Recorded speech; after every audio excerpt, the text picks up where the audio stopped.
नमस्कार, आप देख रहे हैं इंडिया वॉइस। मैं हूं आपके साथ अमन त्रिपाठी। रुक करते हैं अहम खबरों का। प्रधानमंत्री नरेंद्र मोदी वीडियो कॉन्फ्रेंसिंग के जरिए पश्चिम बंगाल के हावड़ा में हो रहे भाजपा के पंचायती राज परिषद कार्यक्रम में शामिल हुए। इस दौरान उन्होंने विपक्ष पर जमकर हमला बोला। उन्होंने कहा कि विपक्ष ने मणिपुर मामले में सिर्फ राजनीति की है। विपक्ष ने मणिपुर के लोगों के साथ सिर्फ विश्वासघात किया है। वे मणिपुर पर चर्चा ही नहीं करना चाहते थे। पहले संसद में अविश्वास प्रस्ताव लेकर आए, फिर वोटिंग से भाग गए। पश्चिम बंगाल में क्षेत्रीय परिषद पंचायती राज कार्यक्रम में पीएम मोदी पहुंचे, जहां पर कार्यक्रम को पीएम मोदी ने संबोधित करते हुए विपक्ष पर बड़ा प्रहार किया।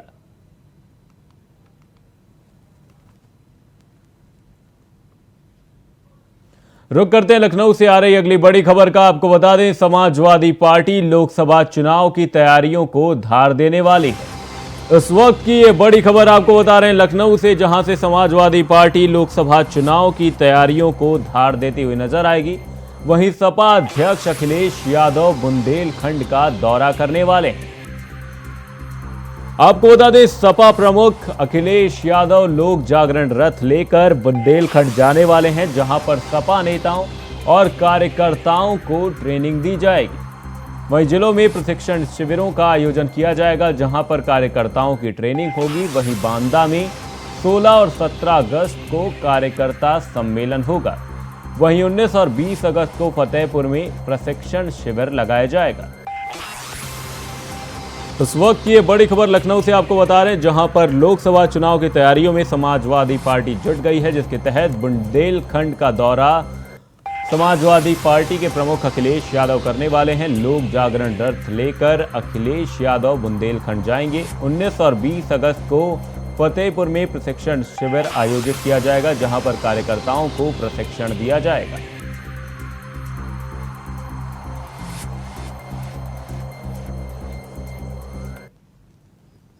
रुक करते हैं अगली बड़ी खबर का। लाल किले की शान बनने वाले हैं सीतापुर के चंद्रिका प्रसाद।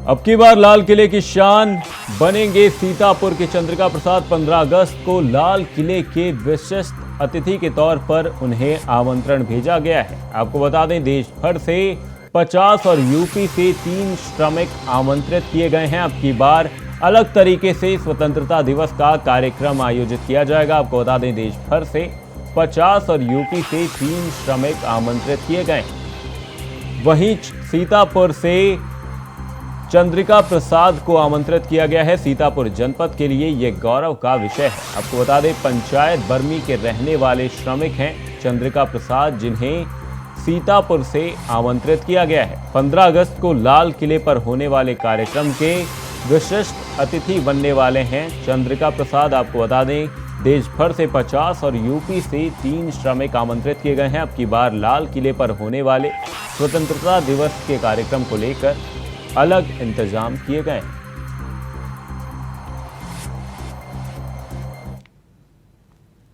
हापुड़ के साइबर सेल और थाना पुलिस की टीम को बड़ी सफलता मिली है, जहां पुलिस टीम ने जिंदा लोगों का फर्जी मृत्यु प्रमाण पत्र बनाकर धोखाधड़ी कर धनराशि निकालने वाले गिरोह का पर्दाफाश किया है। आपको बता दें कि जिंदा लोगों का फर्जी मृत्यु प्रमाण पत्र बनाकर उनके बैंक खाते से लिंक मोबाइल नंबर की रिप्लेस सिम निकलवाकर इंटरनेट बैंकिंग के माध्यम से धोखाधड़ी किया करते थे। तो वहीं गिरोह का पर्दाफाश करते हुए बंटी बबली सहित 3 शातिर साइबर ठगों को गिरफ्तार किया गया है, जिनके कब्जे से 2.5 लाख नकदी, 5 मोबाइल फोन, बैंक की मुहर, भारी मात्रा में फर्जी आधार कार्ड, बैंक पासबुक समेत मृत्यु प्रमाण पत्र और घटना में प्रयुक्त स्विफ्ट कार बरामद की गई है।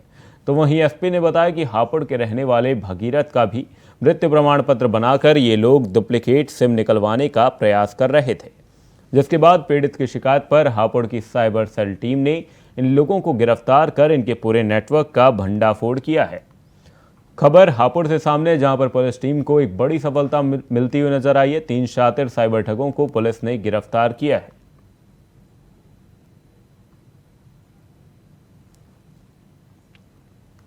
सहारनपुर में शुक्रवार की देर रात को बजरंग दल के कार्यकर्ता अभिषेक पंडित को अज्ञात बदमाशों ने गोली मार दी। गोली बाएं हाथ में लगी है। वहीं गोली की आवाज सुनकर आसपास के लोग भी इकट्ठा हो गए। घायल को अस्पताल में भर्ती कराया गया, जहां से दिल्ली रोड के मेडिग्राम में भर्ती कराया गया। वहीं मौके पर एसएसपी और आला अधिकारी पहुंचे। उन्होंने घायल से मामले के बारे में जानकारी ली। खबर सहारनपुर से सामने, जहां पर विश्व हिंदू परिषद के कार्यकर्ता को गोली मारी गई। वहीं घायल को अस्पताल में भर्ती कराया गया। फिलहाल पुलिस मामले की जांच में जुटी हुई है।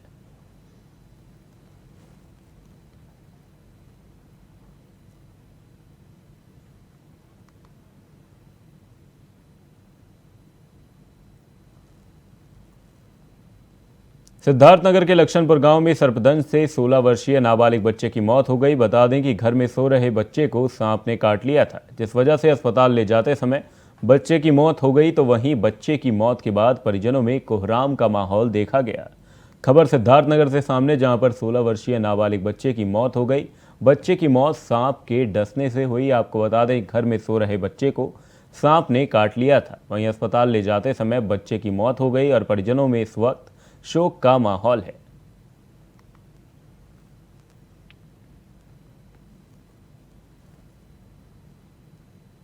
छत्तीसगढ़ में आदिवासी को लेकर सियासत जोरों पर है। कांग्रेस से अलग हुए अरविंद नेताम ने कहा कि आदिवासियों के नाम पर सिर्फ बीजेपी और कांग्रेस राजनीति करती हैं। वोट बैंक के लिए उनका इस्तेमाल किया जाता है। देखिए हमारी एक खास रिपोर्ट। छत्तीसगढ़ में विश्व आदिवासी दिवस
पार्टी आदिवासियों के हमेशा विरोध में रहे हैं। उनको नक्सली बता के जेल में ठूसे, उनके साथ मारपीट के, फर्जी एनकाउंटर किए, गोलियों से भुने, उनकी ज़मीनें छीनी, तो सब उसके अधिकार छीनने का भारतीय जनता पार्टी पिछले 15 साल में किया। ये ऑन रिकॉर्ड है। हमारी जो सरकार है, कांग्रेस पार्टी है, लगातार आदिवासियों को ताकतवर बनाने का काम कर रही है। पार्टी ने हमेशा से आदिवासियों को अपमानित किया है, उनके साथ में धोखा किया है। कांग्रेस पार्टी की जितनी भी नीतियां हैं वो आदिवासी विरोधी रही है।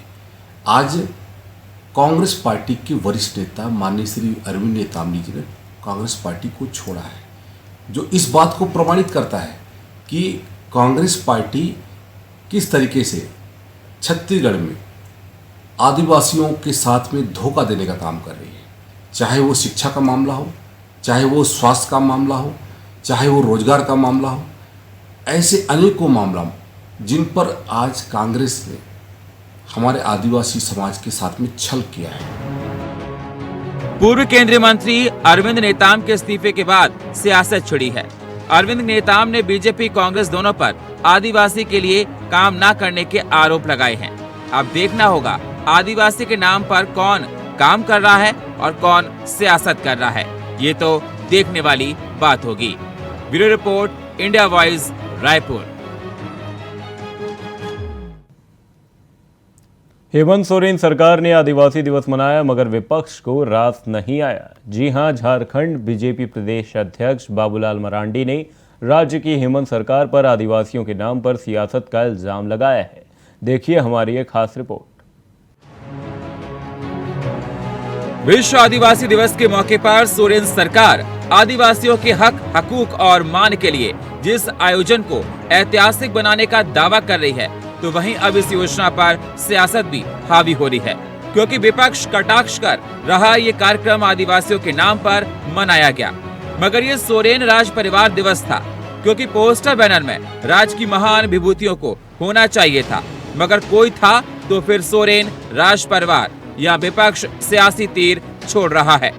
तो वहीं दूसरी तरफ झारखंड के सीएम ने मंच से आदिवासियों के हक का जिक्र कर एक बार फिर से धर्म कोड की मंच से फिक्र जता डाली और कह दिया कि लाखों धर्मावलंबियों के लिए अलग धर्म कोड है, मगर देश के 13 करोड़ से अधिक आदिवासियों के लिए धर्म कोड नहीं है। आदिवासी दिवस के अवसर पर मैं देश के लगभग 13 करोड़ से ज्यादा आदिवासी भाई बहनों से एक होकर लड़ने और बढ़ने की अपील करता हूं। गौंड, मुंडा, भील, कुकी, मीणा, संथाल, असुर, उरांव, चेरो आदि सभी को एक होकर सोचना होगा। आज के देश का आदिवासी बिखरा हुआ है। हम धर्म क्षेत्र के आधार पर बटे हुए हैं, जबकि सबकी संस्कृति एक है। खून एक है तो समाज भी एक होना चाहिए। हमारा लक्ष्य भी एक होना चाहिए। हमारी समस्या का बनावट लगभग एक जैसा है तो हमारी लड़ाई भी एक होनी चाहिए। लगभग सभी हिस्सों में आदिवासी समाज को विस्थापन का दर्द झेलना पड़ रहा है एवं केंद्र तथा राज्य में सरकार चाहे किन्हीं की हो, आदिवासी समाज के दर्द को कम करने के लिए कभी कुछ ज़्यादा प्रयास नहीं किया गया। हमारी व्यवस्था कितनी निर्दयी है, कभी यह पता लगाने का भी काम नहीं किया कि कहां गए।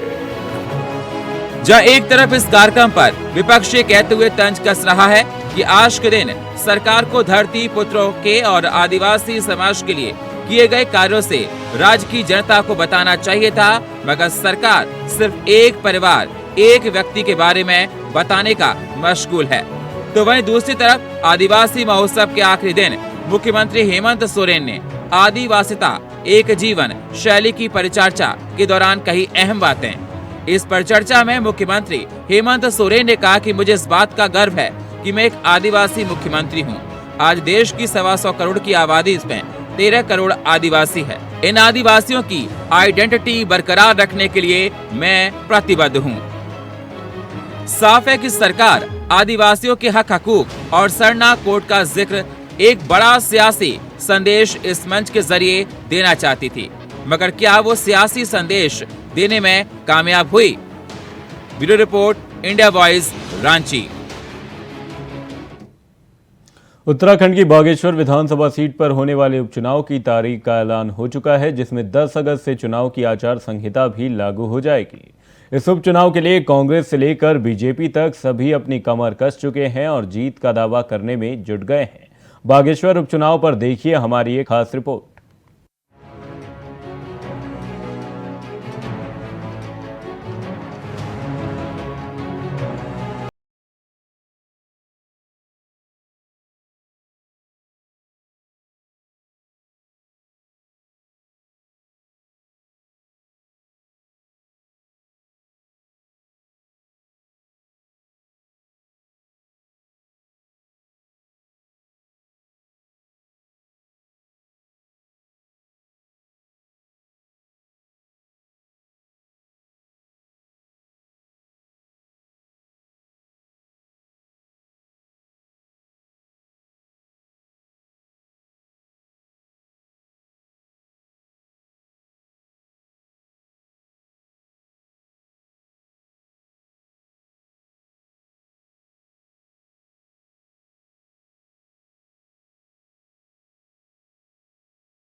सहानुभूति के जरिए बीजेपी इस सीट पर वोट हासिल कर पाएगी, लेकिन यदि किन्हीं कारणों से पार्वती दास चुनाव नहीं लड़ती हैं, तो उनके परिवार से ही उनके बेटे को टिकट दिया जा सकता है। हालांकि भाजपा का कहना है कि टिकट को लेकर अभी स्थिति साफ नहीं है। हालांकि बीजेपी प्रदेश अध्यक्ष महेंद्र भट्ट जीत का दावा कर रहे हैं। महेंद्र भट्ट का कहना है कि बीजेपी इस चुनाव को चंपावत उपचुनाव की तरह लड़ेगी और विरोधियों की जमानत जब्त कराएगी।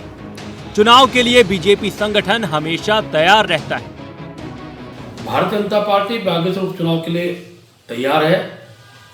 हमारी चुनाव प्रबंधन की टोली बागेश्वर एक माह पूर्व हमने पहुंचा दी थी। हमारी बूथ की बैठकें, शक्ति केंद्र की बैठकें प्रारंभ हो गई हैं और बहुत जल्द हम प्रत्याशी की घोषणा करेंगे। मैं विश्वासपूर्वक कह सकता हूं कि पिछली बार से ज्यादा मतों से भारतीय जनता पार्टी प्रत्याशी विजयी होंगे और ऐसा लगता है कि सभी विरोधी दलों की जमानतें जब्त होंगी और हम लोग पुनः बागेश्वर सीट पर भारतीय जनता पार्टी प्रत्याशी को जिताएंगे।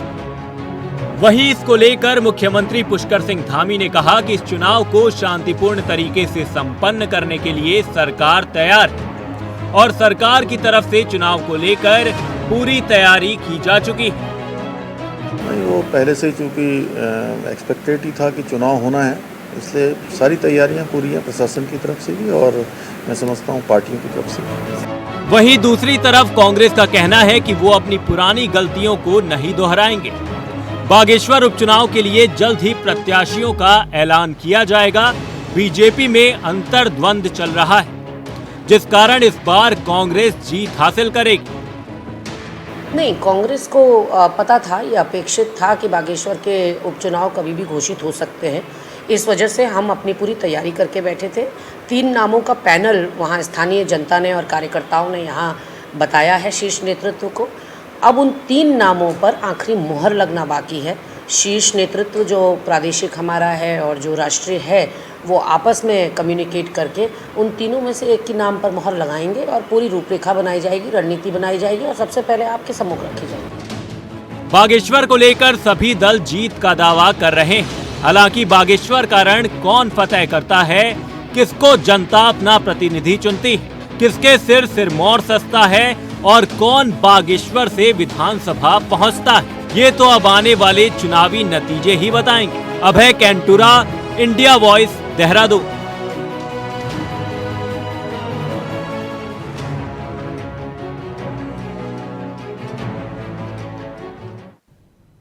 केंद्र सरकार ने अंग्रेजों की तरफ से बनाए गए भारतीय आपराधिक कानूनों में संपूर्ण बदलाव के लिए एक विधेयक पेश किया है। भारतीय दंड संहिता, दंड प्रक्रिया संहिता और भारतीय साक्ष्य अधिनियम को भारतीय न्याय संहिता से बदल दिया जाएगा। केंद्रीय गृह मंत्री अमित शाह ने लोकसभा में शुक्रवार को भारतीय दंड संहिता CRPC और भारतीय साक्ष्य अधिनियम को बदलने के लिए 3 विधेयक पेश किए। वो कानूनों की आत्मा जो है, वो कानूनों का मध्य बिंदु है कानून बनाने का, वो अंग्रेज शासन को मजबूत करने की दृष्टि से कानून बनाए गए थे। अंग्रेज शासन की रक्षा करने के लिए कानून बनाए गए थे और उसका उद्देश्य दंड देने का था, न्याय देने का नहीं था। ये दोनों मूलभूत चीजों पर हम परिवर्तन करने जा रहे हैं। ये तीनों कानूनों को रिप्लेस कर इनकी जगह जो 3 नए कानून बनेंगे, उनकी आत्मा होगी भारत के नागरिकों को संविधान प्रदत्त सारे अधिकार जो मिले हैं, इसकी सुरक्षा। ये कानूनों का उद्देश्य किसी को दंड देना नहीं होगा। इन कानूनों का उद्देश्य सबको न्याय देना होगा और न्याय देने की प्रक्रिया में, ये न्याय देने की प्रक्रिया में दंड वही होगा जहां अपराध रोकने का बोध खड़ा करने की जरूरत है। अपराध रोकने के लिए एक प्रकार की भावना खड़ी करने की जरूरत है। 7 वर्ष या उससे ऊपर की सजा जिस धाराओं में है, वो सभी क्राइम सीन पर फॉरेंसिक टीम की विजिट को हम कंपलसरी कर रहे हैं। इसमें एक ऐसा सवाल कुछ एक्सपर्ट्स ने बताया था कि ये इसके लिए शायद देश अभी तैयार नहीं है। ये कानून में हमने ये भी प्रोविजन रखा है कि इलेक्ट्रॉनिक तरीके से केस चलाने के लिए कोर्ट, जिला, राज्य ये सभी प्रकार के नोटिफिकेशन निकलने के बाद ही वो अप्लाई होगा। 27 के पहले पूरे देश की सभी कोर्टों को हम कंप्यूटराइज करते हैं। जीरो एफआईआर को पहली बार आजादी के 75 साल के बाद हम स्थान यौन उत्पीड़न के मामले में बयान का वीडियो रिकॉर्डिंग भी अब कंपलसरी कर दिया है और इसके अंदर पहली बार हम कम्युनिटी सर्विस को सजा के बारे में भी इंट्रोड्यूस कर रहे हैं। मान्यवर, हमने तय कर दिया है कि 90 दिन में आरोप पत्र दायर करना ही पड़ेगा और कोर्ट भी उनको और 90 दिन की परिस्थिति देखकर परमिशन दे सकती है। 180 दिन में आपको जांच समाप्त कर ट्रायल के लिए भेज देना पड़ेगा। इससे बहुत बड़ा फर्क होगा। वारंट के मामले में भी हमने काफी सारे बदलाव किए हैं। आरोपी व्यक्ति को आरोप तय करने की नोटिस 60 ही दिन में देने के लिए अब कोर्ट बाध्य हो जाएगी। कोर्ट ने चार्ज फ्रेमिंग 60 दिन से ज्यादा लंबा नहीं कर सकती। बहस पूरी होने के बाद 30 ही दिन में मान्यवर न्यायाधीश ने अपना फैसला देना पड़ेगा। 3-3 साल तक फैसला पेंडिंग नहीं रखा। शादी, रोजगार, पदोन्नति के झूठे वादे, गलत पहचान प्रकट कर जो यौन संबंध बनाते थे उसको अपराध की श्रेणी में पहली बार नरेंद्र मोदी सरकार लाए। गैंग रेप के सभी मामलों में 20 साल की सजा या आजीवन कारावास का प्रावधान किया है, जो आज नहीं है। 18 वर्ष से कम आयु की बच्चियों के मामले में मृत्यु दंड का भी प्रावधान। मान्यवर, मॉब लिंचिंग का बड़ा शोर मचा है, हमने उसको केयरफुली करा है। मॉब लिंचिंग के लिए भी 7 साल आजीवन कारावास और मृत्युदंड तीनों का प्रोविजन कर हम प्रावधान मान्यवर लाए। राजद्रोह को कंप्लीटली हम रिपील कर रहे हैं, कंप्लीटली। आपको बता दें, केंद्रीय गृह मंत्री अमित शाह ने आईपीसी, सीआरपीसी और भारतीय साक्ष्य अधिनियम को लेकर 3 विधेयक पेश किए, जिसको लेकर काफ़ी बवाल भी देखने को मिला। लेकिन आपको बता दें, तीनों विधेयक पेश कर दिए गए हैं। फिलहाल के लिए इस बुलेटिन में सिर्फ इतना ही। देश और दुनिया से जुड़ी तमाम बड़ी खबरों के लिए देखते रहिए इंडिया वॉइस। नमस्कार।